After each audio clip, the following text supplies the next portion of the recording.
Shalom.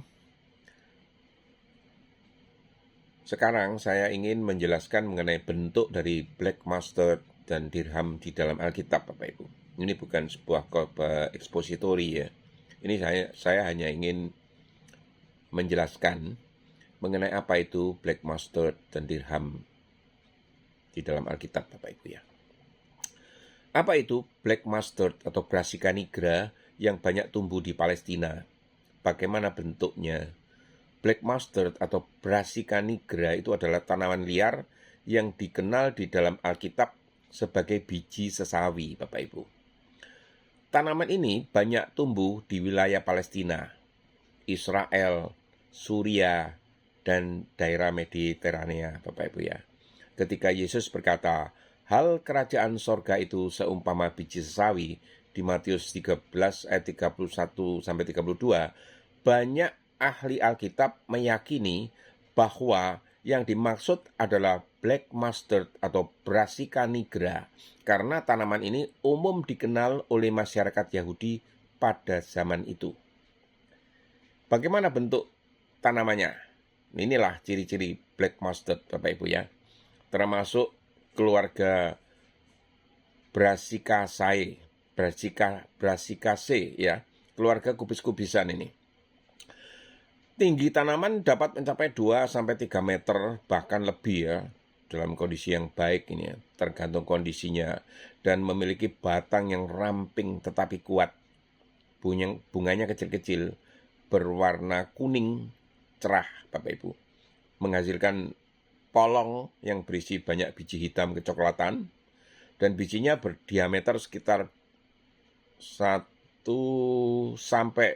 mili. Sangat kecil ya dibanding dengan ukuran pohonnya ini, Bapak Ibu. Mengapa Yesus memakainya sebagai perumpamaan ini? Ada sebuah paradoks yang indah sebetulnya ya. Bijinya sangat kecil, tanamannya sangat besar. Paradoks ini, Bapak Ibu. Bagi orang Yahudi, biji sesawi adalah lambang sesuatu yang sangat kecil. Namun ketika ditanam, ia tumbuh menjadi semak besar yang dapat melebihi tinggi manusia nih Bapak Ibu. Karena itu, Yesus mengajarkan bahwa kerajaan Allah sering dimulai dari sesuatu yang tampak kecil. Iman yang sejati dapat berawal dari langkah yang sederhana. Pelayanan yang besar sering lahir dari ketaatan yang kecil. Apa yang Tuhan tanam di dalam hidup seseorang itu dapat bertumbuh jauh melampaui ukuran awalnya. Itu maksudnya ya. Apakah sesawi menjadi pohon? Secara botani, brassica nigra itu bukan pohon sejati, Bapak Ibu, melainkan semak atau tanaman herbal tahunan yang besar ini, ya. Namun di dalam bahasa sehari-hari orang Yahudi zaman itu, Bapak Ibu, tanaman yang tingginya mencapai 2-3 meter dan cukup besar itu untuk tempat hinggap burung itu sering disebut pohon. Karena itu tidak ada pertentangan antara deskripsi Yesus dan fakta-fakta botani, Bapak Ibu ya. Dan ada sebuah makna profetiknya yang sangat menarik, Bapak Ibu. Yesus tidak sedang memuji besar kecilnya iman ini ya, melainkan kuasa Allah yang bekerja melalui iman itu. Biji sesawi mengingatkan bahwa Daud memulai dengan sebuah umban. Gideon memulai dengan 300 orang. 12 rasul memulai tanpa kekuasaan politik. Dan gereja mula-mula dimulai dari ruang loteng atau ruang atas di Yerusalem, Bapak Ibu. Namun di dalam hal-hal yang tampak kecil itu, Tuhan menghasilkan dampak yang menjangkau bangsa-bangsa, Bapak Ibu. Seperti biji sesawi di tanah Palestina, pekerjaan Allah seringkali tidak mengesankan saat ditanam, tetapi menakjubkan saat dituai. Itu. Apakah tanaman ini bisa dikonsumsi? Dijadikan lauk sayur ya, seperti sawi putih dan sawi hijau di Indonesia ya. Dan apakah tanaman ini juga dapat tumbuh di negeri kita?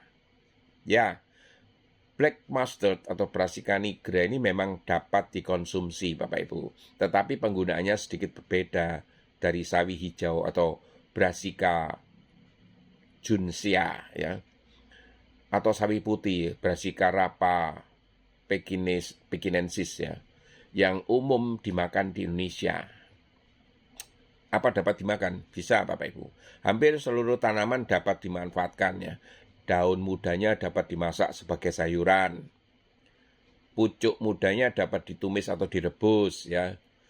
Bijinya dapat digunakan sebagai rempah-rempah dan minyak biji sesawinya juga bisa digunakan di dalam beberapa fungsi. Namun daunnya cenderung lebih keras daripada sawi hijau di Indonesia ya, memiliki rasa agak pedas dan pahit ya. Semakin tua daunnya, semakin kuat rasanya. Karena itu masyarakat Yahudi lebih sering memanfaatkan bijinya daripada daunnya. Sayang sekali tidak bisa saya ungkapkan dengan gambar Bapak Ibu ya. Cuman kira-kira bisa dibayangkan lah kira-kira seperti apa daunnya itu ya. Daunnya, pucuknya, bijinya, minyaknya Bapak Ibu ya. Biji sesawi untuk apa Bapak Ibu? Biji black mustard itu digunakan untuk membuat mustard atau saus mustard ya. Bumbu kari India, bumbu acar, dan campuran bumbu berbagai masakan di Timur Tengah ini. Saat biji dihancurkan dan dicampur air, muncul rasa pedas yang khas ini ya. Seperti ketumbar itu ya mungkin ya. Apakah bisa tumbuh di Indonesia Bapak Ibu? Sangat mungkin Bapak Ibu. Tanaman ini termasuk keluarga kubis-kubisan yang relatif itu mudah tumbuh ini. Faktor yang mendukung Indonesia itu memiliki sinar matahari yang melimpah ya. Curah hujan yang cukup dan tanah subur di banyak daerah ini. Namun hasil terbaik biasanya diperoleh di dataran tinggi yang suhunya itu relatif sejuk ya, antara 15 sampai 25 derajat Celcius. Di daerah-daerah seperti Batu, Malang ini, Tretes, Puncak Bogor, Lembang, Dieng, dan Bedugul umumnya lebih cocok daripada di daerah pantai yang sangat panas, Bapak Ibu. Lalu mengapa ini jarang dibudidayakan di Indonesia? Karena petani Indonesia lebih memilih sawi hijau atau caisim, pakcoy, sawi putih, dan kailan, Bapak Ibu, yang lebih cepat dipanen ya. Daunnya lebih empuk dan paling penting lebih disukai konsumen. Akibatnya, black mustard tidak populer sebagai sayuran komersial meskipun sebenarnya dapat tumbuh di Indonesia. Ini ya. Nah, ini ada sebuah catatan menarik tentang perumpamaan Yesus ini Bapak Ibu.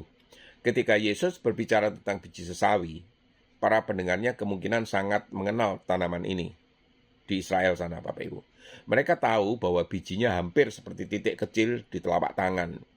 Namun beberapa bulan kemudian tanaman itu menjulang di atas kepala mereka dan burung-burung kecil sering bertengger di cabang-cabangnya. Ini. Jadi kekuatan perumpamaan itu bukan hanya pada ukuran bijinya yang kecil, tetapi pada kontrasnya yang menyolok antara awal yang nyaris tidak terlihat dan hasil yang begitu menyolok Bapak Ibu. Itulah sebabnya biji sesawi menjadi gambaran yang sangat kuat tentang pertumbuhan kerajaan Allah ini. Sesuatu yang tampak tidak berarti di mata manusia ya, tetapi berkembang menjadi berkat yang menaungi banyak orang ini. Gitu Bapak Ibu.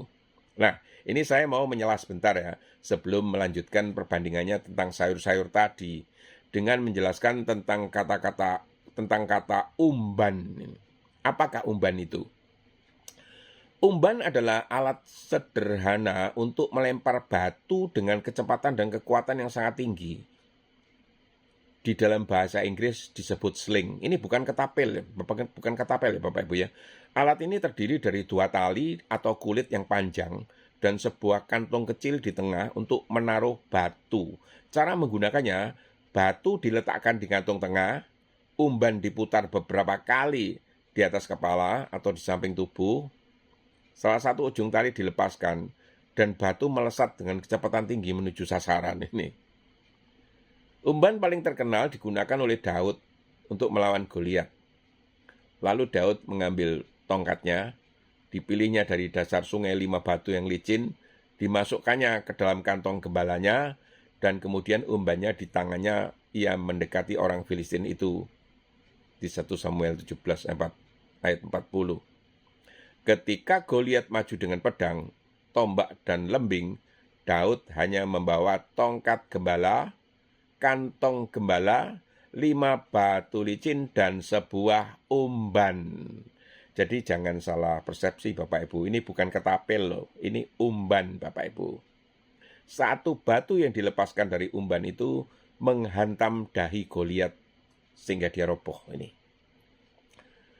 Seberapa kuat umban? Penelitian arkeologi menunjukkan bahwa sering pengumban yang terlatih Bapak Ibu ya, dapat melempar batu dengan kecepatan lebih dari 100 km per jam. Mengenai sasaran pada jarak puluhan meter dengan akurat dan menimbulkan luka yang sangat serius ini, bahkan bisa mematikan Bapak Ibu. Di dunia kuno, pengumban bukan sekedar anak kecil yang bermain lempar batu ini ya. Mereka sering menjadi pasukan khusus yang ditakuti Bapak Ibu. Jadi pasukan khusus pengumban ini. Nah, apa itu umban di dalam kehidupan gembala Bapak Ibu? Sebelum menjadi raja, Daud adalah seorang gembala. Umban dipakai untuk menghalau serigala, mengusir singa atau beruang, mengarahkan kawanan domba, dan melindungi ternak dari pencurian. Di sini Daud sudah terbiasa menggunakannya sejak muda ya. Jadi sudah bisa sangat mahir dia. Apa makna rohaninya di sini ya? Di dalam kisah Daud dan Goliat, umban mengajarkan bahwa Allah itu sering memakai sesuatu yang dianggap kecil dan sederhana untuk mengatakan sesuatu atau mengalahkan sesuatu yang tampak besar dan menakutkan Bapak Ibu. Di mata manusia, Goliat memiliki ukuran tubuh, senjata, dan pengalaman perang, dan Daud hanya memiliki umban Bapak Ibu. Namun, kemenangan tidak ditentukan oleh besarnya senjata Bapak Ibu, melainkan oleh Allah yang menyertai. Karena itu, umban menjadi simbol bahwa Tuhan itu dapat memakai alat yang sederhana ya. Orang yang sederhana bahkan keadaan yang sederhana untuk melakukan perkara-perkara yang besar Bapak Ibu. Nah, begitulah tentang umban. Bapak Ibu, kita kembali ke pembahasan utama ya. Perbandingan antara sawi putih, sawi hijau atau taisim, pakcoy, dan kailan Bapak Ibu. Berikut perbandingan visual 4 jenis sayuran yang umum di Indonesia ya. Sawi putih, Brassica rapa pekinensis ini nama latinnya. Ciri khasnya memanjang seperti obor. Daun bagian dalamnya berwarna putih kekuningan. Tekstur renyah dan rasa lembut dan umum untuk capcay, sup, atau kimchi Bapak Ibu. Sawi hijau atau caisim, Brassica rapa parakinensis ini namanya. Latinnya Bapak Ibu ya. Ciri khasnya batangnya hijau ramping, daunnya hijau tua memanjang, sering digunakan pada bakso, mie ayam, dan tumisan Bapak Ibu. Pakcoy atau bokcoy Brassica rapa kinensis, ini ciri khasnya pangkal batang putih tebal seperti sendok. Daun hijau bulat, tekstur lebih berair dan renyah. Sangat populer untuk tumisan dan masakan Tionghoa Bapak Ibu. Kailan yaitu Brassica olivacea albuglabra ini. Ciri khasnya batangnya lebih tebal dan kokoh. Daunnya tebal berwarna hijau kebiruan, memiliki rasa sedikit pahit dan sering disajikan dengan saus tiram di restoran Chinese food ini Bapak Ibu. Menariknya, black mustard atau sesawi hitam yang kemungkinan besar dikenal oleh masyarakat Palestina pada zaman Yesus itu ya. Bentuk daunnya itu paling mendekati caisim atau sawi hijau. Tetapi tumbuhnya jauh lebih tinggi ya. Bisa 2-3 meter dan menghasilkan bunga kuning yang sangat banyak ya. Karena itu jika orang Indonesia melihatnya di ladang, kesan pertamanya mungkin ini seperti sawi hijau yang tumbuh menjadi raksasa nih Bapak Ibu. Nah, kita kembali kepada dirham Bapak Ibu. Apakah dirham itu? Dirham adalah satuan mata uang kuno yang berasal dari dunia Yunani dan kemudian digunakan secara luas di Timur Tengah Bapak Ibu ya, termasuk pada masa Perjanjian Baru waktu itu ya. Nama dirham itu berasal dari kata Yunani drachma. Dirham di dalam Alkitab. Di dalam Alkitab bahasa Indonesia, kata dirham biasanya dipakai untuk menerjemahkan drachma, yaitu koin perak Yunani tadi Bapak Ibu ya. Contoh yang paling terkenal adalah perumpamaan atau perempuan manakah yang mempunyai 10 dirham jika ia kehilangan satu di antaranya di Lukas 15 ayat 8 tadi. Di sini dirham adalah koin perak yang cukup berharga bagi seorang wanita pada masa itu. Nah, bagaimana nilainya Bapak Ibu? Nilai dirham ini. Pada zaman Yesus, satu dirham atau satu drachma itu adalah sepadan atau sebanding dengan upah kerja seorang buruh selama 1 hari, Bapak Ibu. Jadi nilainya itu hampir sama dengan 1 dinar Romawi atau denarius ya. Terbuat dari perak ini, dirham ini. Jadi kehilangan 1 dirham bukan seperti kehilangan uang receh loh Bapak Ibu. Melainkan kehilangan penghasilan uang receh. Ya. Melainkan kehilangan penghasilan sekitar 1 hari kerja, itu loh maksudnya. Bentuk koin dirham itu kuno. Koin dirham kuno itu biasanya Bapak Ibu berbentuk bulat, terbuat dari perak, memiliki gambar penguasa atau lambang kota, dan berdiameter sekitar 1-3 cm Bapak Ibunya. Apa bedanya dirham dengan dinar? Mata uang dirham biasa bahannya itu perak, berasal dari Yunani. Ingat-ingat ini. Sedangkan mata uang dinar itu bahannya dari emas Bapak Ibu. Atau nama koin Romawi tertentu yang berasal dari Romawi ini. Itu bedanya. Di dalam dunia Islam kemudian dinar itu menjadi koin emas dan dirham itu menjadi koin perak Bapak Ibu. Makna rohani di dalam Lukas 15. Perumpamaan dirham yang hilang itu berada di antara domba yang hilang. Di Lukas 15 ayat 3-7. Dirham yang hilang di Lukas 15 8-10 tadi, dan anak hilang di Lukas 15 ayat 11-12.